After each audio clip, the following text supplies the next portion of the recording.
Presiden Republik Indonesia memasuki ruangan.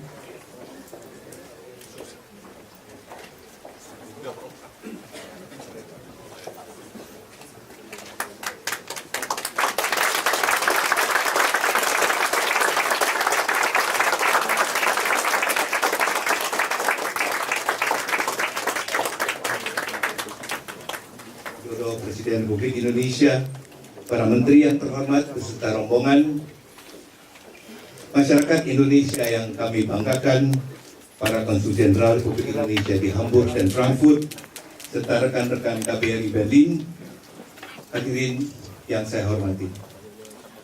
Izinkan saya atas nama masyarakat Indonesia yang berada di Republik Federal Jerman dan atas nama KBRI Berlin serta Konsulat Jenderal Republik Indonesia di Hamburg dan Frankfurt mengucapkan selamat datang kepada Bapak Presiden, para menteri dan rombongan. Di hadapan Bapak Presiden telah hadir perwakilan masyarakat Indonesia di Jerman yang keseluruhannya berjumlah kurang lebih 17.000 orang, tersebar di 16 negara bagian. Mereka mewakili berbagai kelompok, pelajar, Assalamualaikum warahmatullahi wabarakatuh. Sore, salam sejahtera. Para menteri, Pak Dubes, Pak Ibu, Bapak Ibu dan saudara-saudara semuanya yang hadir pada sore hari ini. Tadi di mobil Pak Dubes bisik-bisik ke saya, Pak, kedutaan besar kita ini jangan Bapak bayangkan kayak ruko. Saya masih belum percaya. Tapi begitu belok dan naik saya baru percaya. Tapi di mobil tadi Pak Dubes menyampaikan sebetulnya kita punya lahan Pak di sini 3.000 square meter. Ya sudah, disiapkan saja gambarnya, nanti saya pulang yang menyiapkan duitnya.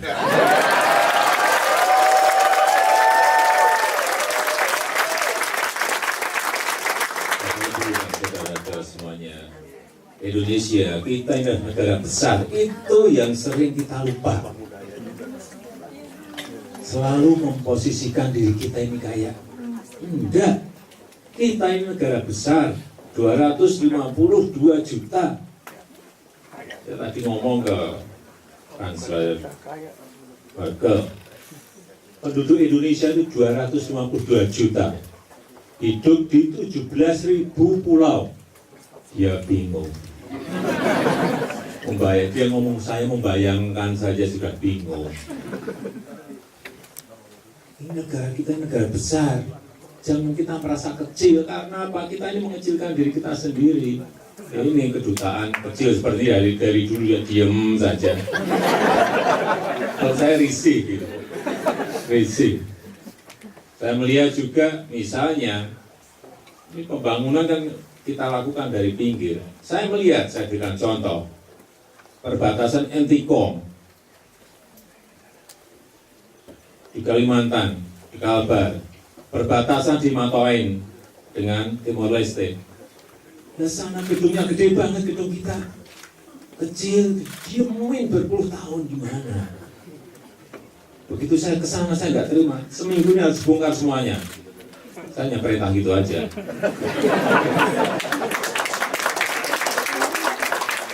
bulan saya kesana sudah dibongkar, sudah dibangun dan insya Allah akhir tahun ini akan jadi. Dan saya perintah saya jelas, saya tidak mau gedung ini kalah dengan gedung yang di depan kita itu, baik Malaysia maupun Indonesia.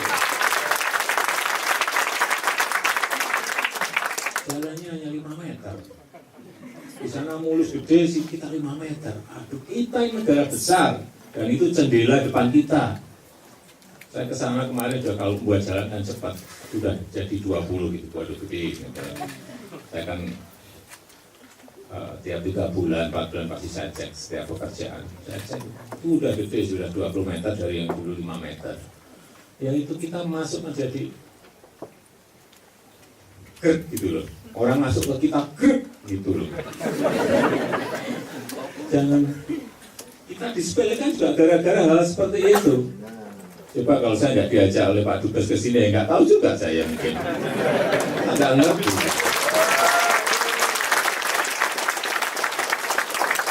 Tanya Pak Dubes habis berapa sih, Pak? Ya, mungkin kira-kira 400. Ya, 400 saja. Tapi masalah kebanggaan dan kita ini di negara besar gitu loh. Namanya kan mengecilkan diri sendiri. Enggak dong, jangan seperti itu. Saya juga tidak suka. Saya sudah kira-kira 17 tahun. Setiap Januari, setiap September dulu sebelum jadi wali kota, sering pameran di Kul sini, di Frankfurt juga. Saya juga jengkel kadang-kadang. Pameran coba, kalau Indonesia itu pasti di dekat toilet. Saya ada perintah sekarang, Menteri Perdagangan. Udah saya perintah, nggak usah keluar kalau kita tidak keluar dalam sebuah posisi yang besar dan di depan. Nggak usah.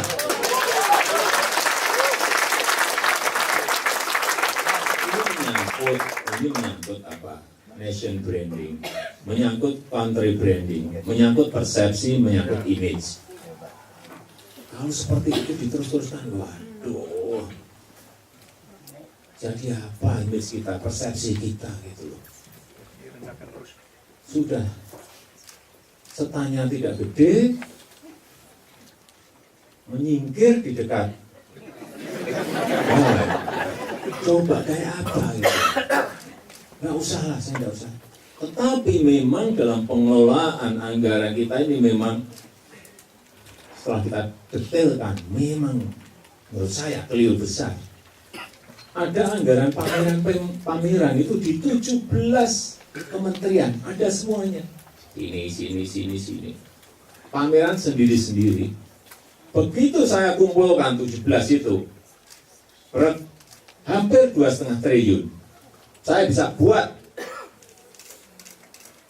stand yang gede dan di gerbang depan. Kenapa tidak gitu dengan angka-angka itu? Tapi karena di kecil-kecil semuanya. Kementerian ini sendiri, kementerian ini sendiri, kementerian ini sendiri. Gimana kita bisa image kita menjadi baik? Mungkin saya jadi pikiran jelek gitu loh. Mungkin anggarannya juga gede gitu loh. Tapi karena pengen ada pembalian, jadinya di dekat-dekat seperti itu. Itu yang harus hilang. Enggak boleh ada lagi hal seperti itu. Yang pertama itu. Yang kedua, Bapak Ibu dan saudara-saudara sekalian, sekarang kita masuk pada era kompetisi dan sudah masuk era persaingan itu. Sudah di ASEAN Economic Community. Itu baru di tingkat Asia. Ya, kita di situ dengan 45% GDP ASEAN ada di kita. Itu kita yang terbesar memang. Tetapi kalau sudah masuk ke area persaingan, kemudian kita tidak menyiapkan diri, memperbaiki, membenahi, ya kita akan tergilas oleh persaingan dan kompetisi itu. Oleh sebab itu, saya sudah sampaikan Pak Menteri, kita konsentrasi saja pada 3 hal.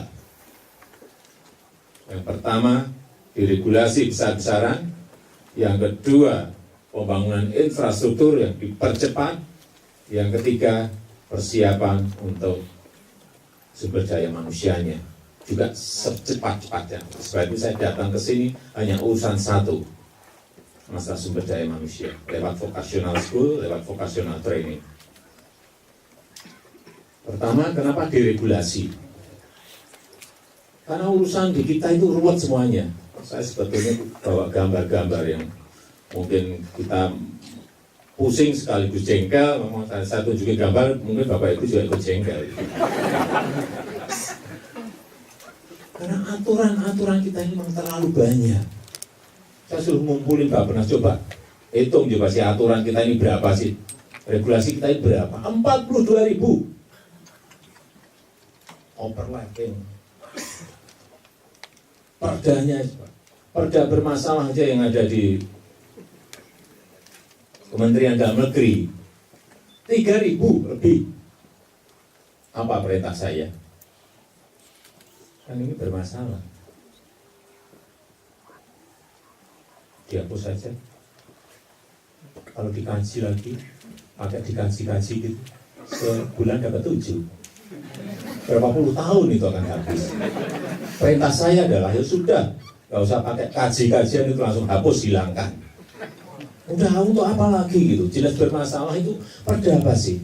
Perda perizinan, perda apa? Retribusi. Yang memberatkan rakyat dan meruwetkan masalah. Menambah ruwetnya masalah gitu. 42.000 Bapak Ibu bisa bayangkan. Ngurus izin pembangkit listrik. Ada orang PLN enggak di sini? Enggak, karena tadi saya ketemu di sana tadi. Enggak ada. Ya, enggak apa-apa, biar malah ngerti sekalian, meskipun saya udah ngomong bolak-balik di PLN. Ngurus pembangkit listrik, izinnya berapa izin coba Bapak Ibu bisa terka berapa? 59 izin. Lembarnya saya hitung 260 lembar. Satu koper aja nggak cukup. Urusan izin belum mulai kerja. Gimana kapal besar kita ini bisa cepat, fleksibel? Kalau ngurus izin aja sampai 59 izin. Udah kita potong jadi 22. Ngurus izin itu, saya udah keluar investor. Pak, saya ngurus izin ini sampai sekarang belum selesai. Sudah ngurus berapa tahun? 2 tahun, Pak. Ngurus izin 2 tahun, dia belum selesai, Pak. Ketemu lagi. Saya, Pak, 4 tahun, Pak. Ketemu lagi di Sumatera Selatan, 6 tahun. Belum selesai, Pak, ngurus izin saja, ini belum mulai loh. Aduh, akan jadi negara apa kita kalau ini kita terus-teruskan. Sudah kita potong saja jadi 22, itu pun masih 250 hari. Pusing saya. Zaman IT kayak gini. Udah apa sih izin itu gitu loh. Hitungannya harusnya bukan bulan, bukan apalagi tahun. Harusnya jam.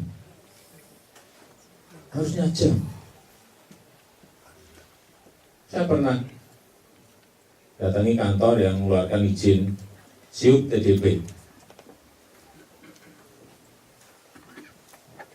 SIUP-nya 1 lembar, TDP-nya 1 lembar. Usaha kecil-kecil kan perlu ini untuk akses ke perbankan. Isinya apa sih? SIUP TDP itu sama saja.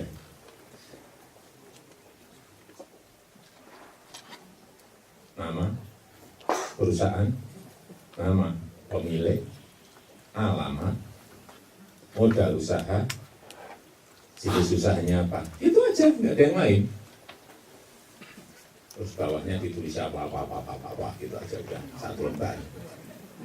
Saya suruh ngetik, saya pernah nyoba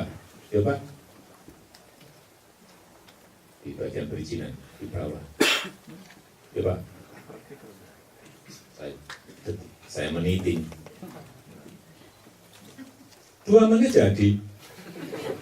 Sampai 2 minggu 3 minggu baru jadi. Saya tanya, kenapa sampai 2 minggu 3 minggu baru jadi? Ya Pak, kalau di sini Pak hanya 2 menit Pak. Terus yang lama itu yang di lantai 3 Pak. Di lantai 3 itu siapa? Saya tanya siapa dan itu Pak kepala Pak. Dia ngapain? Tanda tangan Pak. Tanda tangan harusnya 1 detik bisa 2 minggu 3 minggu coba. Saya lari, saya udah nggak lewat lift, langsung lewat tangga, udah terengah-engah itu. Mau saya gaplok betul itu. Orangnya nggak ada. Kalau orangnya ada betul, saya ada emosi, saya gaplok betul itu. Ini yang saya juga lihat sekarang ini dwelling time di pelabuhan. Singapura 1 hari, Malaysia 2 hari. Saya datang saat itu 7 hari. Ya 6,7 lah rata-rata 7 hari. Ya kalau kita terus-terusan seperti itu, logistik cost, transportation cost kita 2,5 kali lipat Singapura, Malaysia. Gimana barang kita bisa bersaing? Bagaimana kita bisa masuk ke era kompetisi, era persaingan? Langsung kalah kita. Kenapa perlu infrastruktur? Kenapa perlu hal-hal seperti ini dicermati betul secara detail? Kalau enggak, ya ditinggal kita. Ditinggal. Saya datangi pelabuhan, saya tahu pelabuhan itu rupa-rupanya seperti apa. Ngerti betul karena saya 27 tahun ngurus-ngurus voice piping list dan PEP lain-lain di pelabuhan dan sehari-hari makanan seperti itu untuk impor dan ekspor. Begitu saya cek mendadak di pelabuhan, diterang-terangin. Ini Pak, ini Pak, ini Pak. Enggak, saya sudah tahu. Lebih pintar saya daripada kamu. Ya. Saya sudah mulai jengkel karena apa? Karena apa? Karena di kantor itu baru malam hari itu dipasang monitor-monitor, TV monitor di tembok-tembok itu. Front office-nya baru disiapkan tadi malam karena dengar nggak tahu bocor dari mana. Saya mau datang. Saya udah diberitahu kan, jadi masuk ke kantor jengkel dulu gitu loh. Diterangin, saya yang sekarang sudah ngerti gitu loh. Diterangin itu. Saya mau tanya, pertanyaan saya satu. Kementerian mana yang menyebabkan bongkar muat ini lamban? Nggak dijawab. Kementerian mana? Belok-belok. Aduh. Yang saya copotin semuanya. Masuk menterinya. Menteri orang pelabuhan semuanya.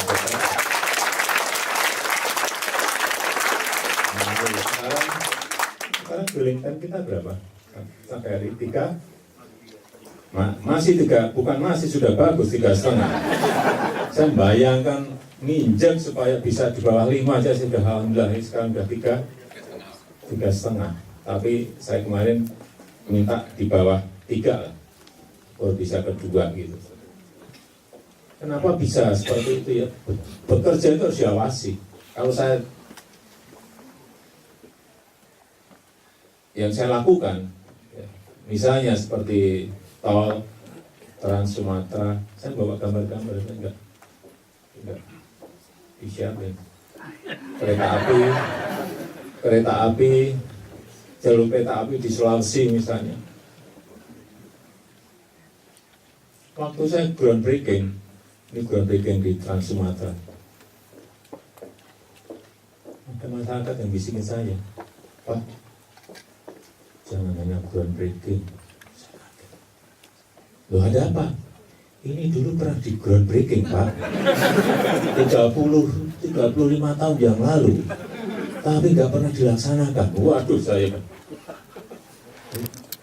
ke lapangan itu. Kalau kunjungan ke lapangan yang paling saya senang adalah kalau dia bisikin saya hal-hal seperti itu. Ya, oleh sebab itu setelah groundbreaking betul-betul saya ada tekanan ini saya akan lihat lagi 3 bulan dan harus ada progresnya. Dan sampai saat ini sudah saya datangi jalan tol itu di Trans Sumatera itu 6 kali. Mungkin juga ada yang bahatin presiden, perang kerjaan apa. Groundbreaking cukup lah, nggak usah ngecek lagi. Tapi kalau saya tidak, akan saya cek lagi. Saya pastikan itu. Supaya apa? Orang bekerja merasa dikontrol. Ada masalah di lapangan, kita bisa segera menyelesaikan. Seperti kemarin saya datang terakhir ke sana, ternyata ada masalah anggaran untuk pembebasan lahan terlambat. Nah, kalau saya tahu langsung besok bisa kita putusin. Kalau nggak tahu, bertahun-tahun bisa jadi masalah. Itu gunanya kalau kita selalu datang di lapangan. Jadi jangan dipikir kalau kita pelajar capek kalau ditanya. Kalau kita ke lapangan, ke proyek, ke masyarakat, ya sebetulnya mendengar, nggak ada yang lain kalau ada masalah-masalah. mendengar kalau ada problem-problem, mendengar kalau ada yang memberikan masukan sesuatu yang penting bagi negara kita. Sekali lagi, kita ini baru berbicara masalah masyarakat ekonomi ASEAN Economic Community. Kita belum berbicara, tadi ditanya oleh Kansler Merkel, gimana SEPA Trade Agreement dengan EU, dengan Uni Eropa, kapan? Saya sampaikan, saya perintah ke Menteri Perdagangan untuk urus, sudah saya beri target 2 tahun. Kansler kaget, 2 tahun kok cepat sekali, saya maunya cepat itu. Saya biasa jawab seperti itu, saya maunya cepat itu. Karena setelah masuk ke bloknya Uni Eropa, kita juga mau langsung dorong ke TPP-nya Amerika. Enggak, kompetisi itu udah nggak bisa kita bilang tidak, nggak mau ikut, nggak bisa, sudah percaya nggak bisa. Begitu kita bilang tidak, barang kita masuk ke sana, produk kita masuk ke sana, kena pajak 20%, kena pajak 15%, mau apa produk kita? Nggak bisa bersaing, udah. Stop, nggak bisa ekspor, artinya hanya itu saja. Tapi kalau kita masuk, ya memang ada syarat-syarat, Indonesia harus mau seperti ini, harus membuka seperti ini, ya enggak. Ya enggak ada jalan lain. Sekarang memang saya sampaikan kepada siapapun, komitmen kita hanya ada 2.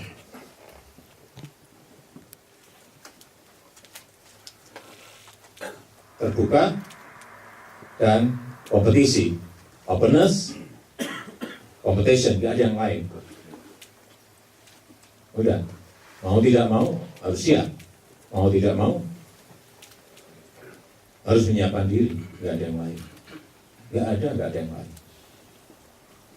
Itulah yang